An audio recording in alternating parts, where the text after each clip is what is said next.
السلام عليكم، مرحبا بكم في فيديو جديد. نتمنى نلقاكم هذا الفيديو في احسن الاحوال. اقترح اليوم ضمن سلسله تورتات راس السنه غادي نقترح لكم هذه التورته اللي كتجي رائعه، لا من ناحيه الشكل ولا من ناحيه المذاق. اقتصاديه بلا كثره المكونات بلا تعقيدات، بجينواز اللي كتجي خفيفه. التورته كلها بواحد الطعم اللي رائع واحسن بكثير من اللي كيتباعوا في المخابز، والاهم والاكيد انها ناجحه مليون في المية ولو تكوني اول مره كتجربي شي تورته.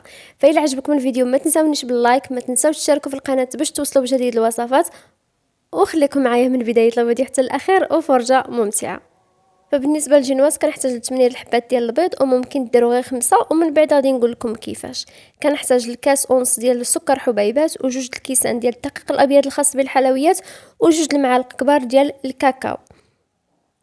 كناخذ البيض اللي كيكون بطبيعه الحال بدرجه حراره الغرفه، كنديرو في شي بول، نضيف عليه رشه ديال الملح، وكنبدا نخلط مزيان بالخلاط الكهربائي.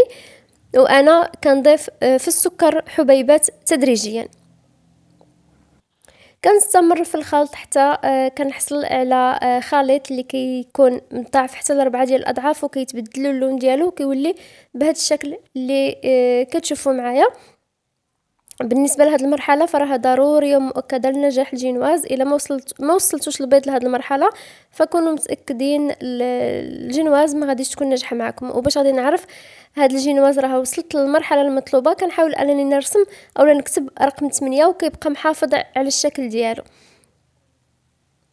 صافي بعد ما وصلت البيض لهاد المرحله كنحتاج لجوج كيسان ديال الدقيق الابيض الخاص بالحلويات. الا كنتو غادي ديروا الجينواز ديالكم تخليوها هكاك بيضاء، اما الا كنتو غادي ديروها بالكاكاو كما غادي ندير انا، كتشوفوا شحال درتو ديال الكاكاو. مثلا انا درت جوج ديال المعالق كبار ديال الكاكاو اولا ساشي ديال الكاكاو، وكنقصو من الدقيق.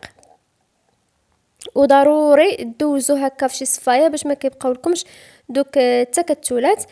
صافي كيف شفتوا معايا درت الكاكاو، كنضيف عليه الكاس الاول ديال الدقيق الابيض الخاص بالحلويات، اما الكاس الثاني كنحيد منه جوج ديال المعالق كبار ديال الدقيق. بالنسبه للقياسات فراهم مضبوطين، شحال ما درتو ديال الكاكاو كتنقصوه بالدقيق. نتمنى الفكره تكون وصلت. صافي كنبدا نغربل هذا الدقيق مع الكاكاو، وانا كنضيفو بالتدريج، ما كنديروش دفعه واحده وانما كنديرو عبر دفعات، وكنخلط هكا من تحت للفوق باش كيبقى داك البيض محافظ على القوام ديالو. وما نشوف داك الكميه اللي درت ديال الدقيق في الاول كلها دخلت مع الخليط، عاد كنزيد الكميه الاخرى وكنستمر بنفس العمليه حتى كنسالي هاد الكميه اللي عندي ديال الدقيق كلها. كنحاول انني ما نخليش تكتلات ديال الدقيق نهائيا هكا باش الجينواز تكون ناجحه معكم. صافي بعد ما حصلت على القوام المطلوب كيف كتشوفوا معايا، من بعد كناخذ الصينيه اللي غادي ندخلها الفران اللي كنفرش فيها ورق الطهي. ضروري كنوزع داك الخليط على الصينيه بشكل متساوي. فهاد الاثناء الفران كيكون شاعل من قبل، كندخلو الصني وهو سخون مزيان. كنخلي هذا الجينواز من 8 حتى ل 10 ديال الدقائق كتكون طايبه، وكيكون هذا هو الشكل ديالها بعد ما خرجتها من الفران. بالنسبه لي انا الجينواز كنخدمها بليله قبل، كنغطيها مزيان وكنحتفظ بها حتى الغد ليها، عاد كنكمل لها المونتاج.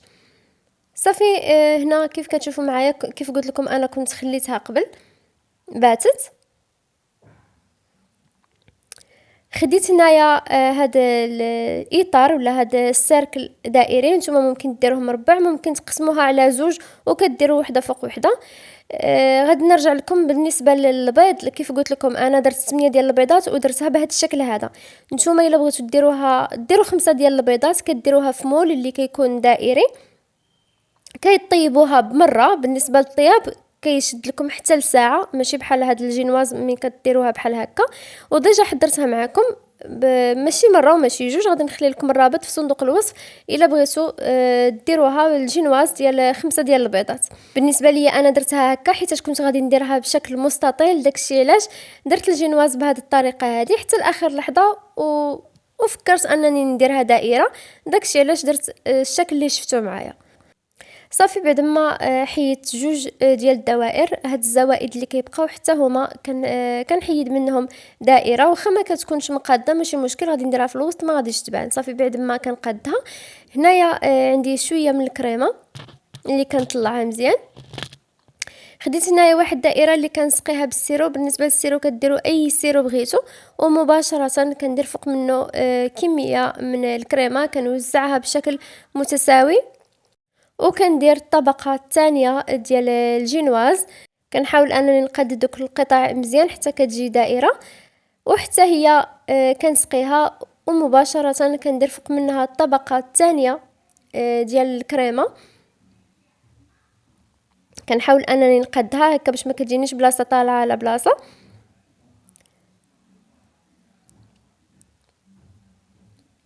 صافي من بعد ما كنسالي كندير فوق منها الطبقه الثالثه والاخيره ديال الجينواز، حتى هي كنسقيها، وكندير الطبقه الاخيره ديال الكريمه. بالنسبه للكريمه كنحاول انني ما نديرش كميه بزاف هكا باش ما تجيناش بحال كناكلو غير الكريمه.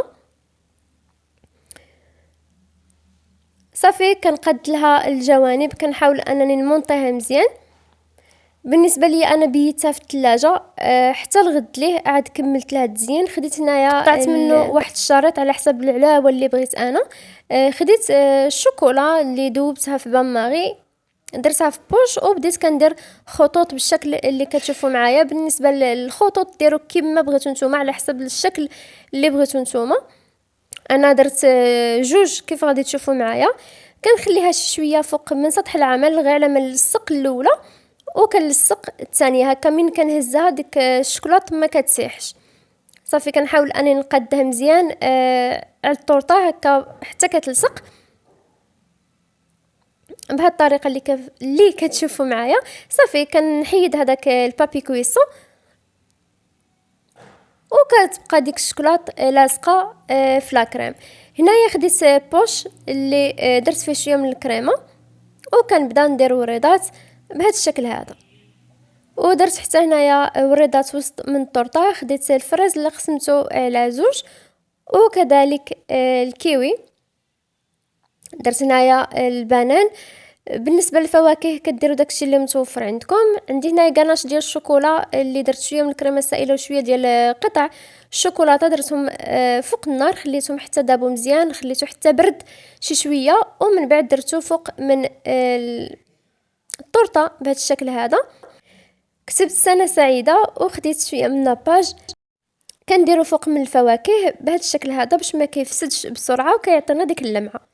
وهنا كيكون هذا هو الشكل النهائي ديال اقتراح اليوم. نتمنى الاستحسان ديالكم وتجربوها، فعلا كتستحق التجربه. كيف تبعتوا معايا الطريقه اللي سهله وبسيطه. نتمنى الفيديو ديال اليوم يكون نال الاستحسان ديالكم. الا عجبكم ما تنساونيش باللايك، ما تنساوش تشاركوا في القناه باش توصلوا بجديد الوصفات. ولا جربتوا الوصفه ما تنساوش تصيفطوا لي الصور تطبيقاتكم على حسابي على الانستغرام او لا حسابي على الفيسبوك اللي غادي نخليه لكم في صندوق الوصف. شكرا لحسن المتابعه، نتلاقاو في فيديو جديد واقتراح جديد ان شاء الله. بسلام عليكم.